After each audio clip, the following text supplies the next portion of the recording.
Hi everyone, welcome back for some more of the one and only Ivan today. Let's get started with the chapter called Stella. Stella says she is sure I will see another real live gorilla someday, and I believe her because she is even older than I am and has eyes like black stars and knows more than I will ever know. Stella is a mountain. Next to her, I am a rock and Bob is a grain of sand. Every night when the stores close and the moon washes the world with milky light, Stella and I talk. We don't have much in common, but we have enough. We are huge and alone, and we both love yogurt raisins.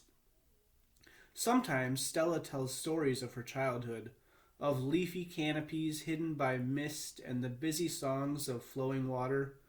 Unlike me, she recalls every detail of her past. Stella loves the moon with its untroubled smile. I love the feel of the sun on my belly. She says, "It is quite a belly, my friend." And I say, "Thank you, and so is yours." We talk, but not too much. Elephants, like gorillas, do not waste their words. Stella used to perform in a large, famous circus, and she still does some of those tricks for our show. During one stunt, Stella stands on her hind legs while Snickers jumps on her head. It's hard to stand on your hind legs when you weigh more than 40 men. If you are a circus elephant and you stand on your hind legs while a dog jumps on your head, you get a treat. If you do not, the claw stick thing comes swinging. Elephant hide is thick as the bark on an ancient tree, but a claw stick can pierce it like a leaf. Once, Stella saw a trainer hit a bull elephant with a claw stick. A bull is like a silverback, noble, contained, and calm like a cobra is calm. When the claw stick caught the bull's flesh, he tossed the trainer into the air with his tusks. The man flew, Stella said, like an ugly bird. She never saw that bull again. There's Stella. Stella's trunk. Stella's trunk is a miracle.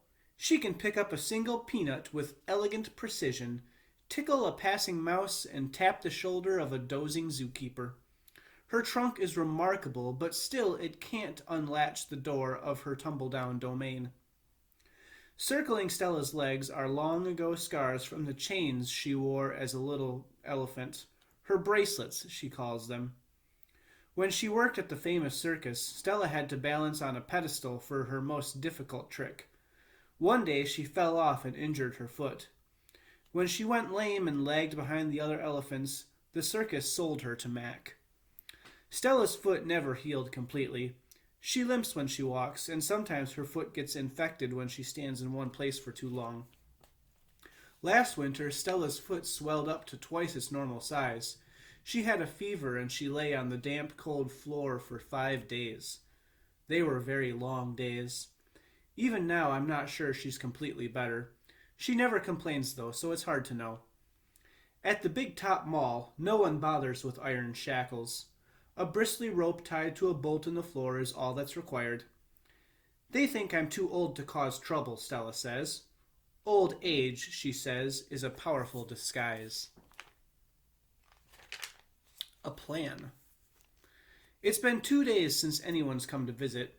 Mac is in a bad mood. He says we are losing money hand over fist. He says he's going to sell the whole lot of us. When Thelma, a blue and yellow macaw, demands, "Kiss me, big boy," for the third time in 10 minutes, Mac throws a soda can at her. Thelma's wings are clipped so that she can't fly, but she can still hop. She leaps aside just in the nick of time. "Pack her up," she says with a shrill whistle. Mac stomps off to his office and slams the door shut.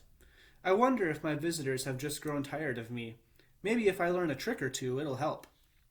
Humans do seem to enjoy watching me eat. Luckily, I'm always hungry. I am a pretty gifted eater. A silverback must eat 45 pounds of food a day if he wants to stay a silverback. 45 pounds of fruit and leaves and seeds and stems and bark and vines and rotten wood. Also, I enjoy the occasional insect. I am going to try to eat more. Maybe then we will get more visitors. Tomorrow I will eat 50 pounds of food. Maybe even 55. That should make Mac happy.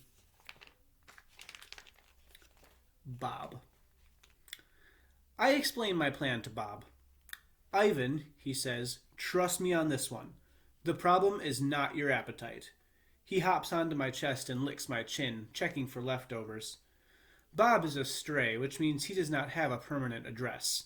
He is so speedy, so wily, that the mall workers long ago gave up trying to catch him. Bob can sneak into cracks and crevices like a tracked rat. He lives well off the ends of hot dogs he pulls out of the trash. For dessert, he laps up some spilled lemonade and splattered ice cream cones off the floor.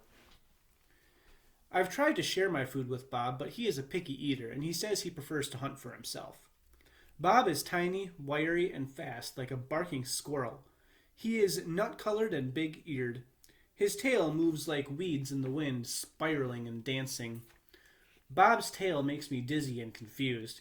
It has meanings within meanings, like human words. I am sad, it says. I am happy, it says. Beware, I may be tiny, but my teeth are sharp, his tail says. Gorillas do not have any use for tails. Our feelings are uncomplicated. Our rumps are unadored.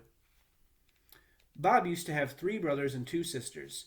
Humans tossed them out of the truck onto the freeway when they were only a few weeks old. Bob rolled into a ditch. The others did not. His first night on the highway, Bob slept in the icy mud of the ditch. When he woke, he was so cold that his legs would not bend for an hour. The next night, Bob slept under some dirty hay near the Big Top Mall garbage bins. The following night, Bob found a spot in the corner of my domain where the glass is broken. I dreamed that I had eaten a furry donut, and when I woke up in the dark, I discovered a tiny puppy snoring on top of my belly. It had been so long since I'd felt the comfort of another's warmth that I wasn't really sure what to do. Not that I hadn't had visitors.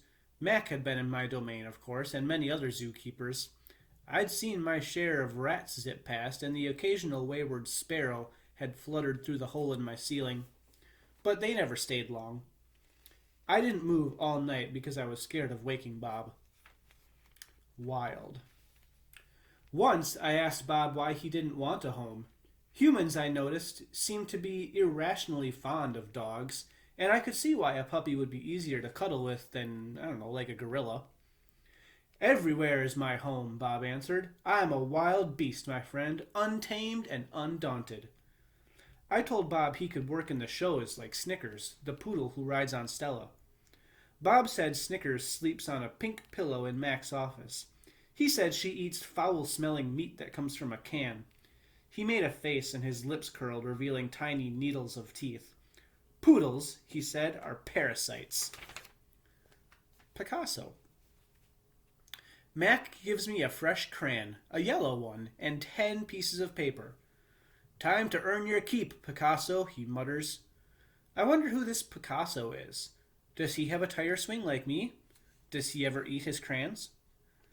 I know I've lost my magic, so I try my very best. I clutch the crayon and I think. I scan my domain. What is yellow? A banana. I draw a banana. The paper tears, but only a little. I lean back and Mac picks up the drawing. Another day, another scribble, he says. 1 down, 9 to go. What else is yellow, I wonder, scanning my domain. I draw another banana. And then I draw 8 more.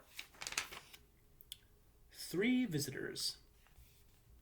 3 visitors are here. A woman, a boy, a girl. I strut across my domain for them. I dangle from my tire swing. I eat 3 banana peels in a row. The boy spits at my window, and the girl throws a handful of pebbles. Sometimes I'm glad the glass is there. My visitors return. After the show, the Spit Pebble children come back. I display my impressive teeth. I splash in my pool. I grunt and I hoot. I eat and I eat and I eat some more. The children pound their pathetic chests and they toss more pebbles.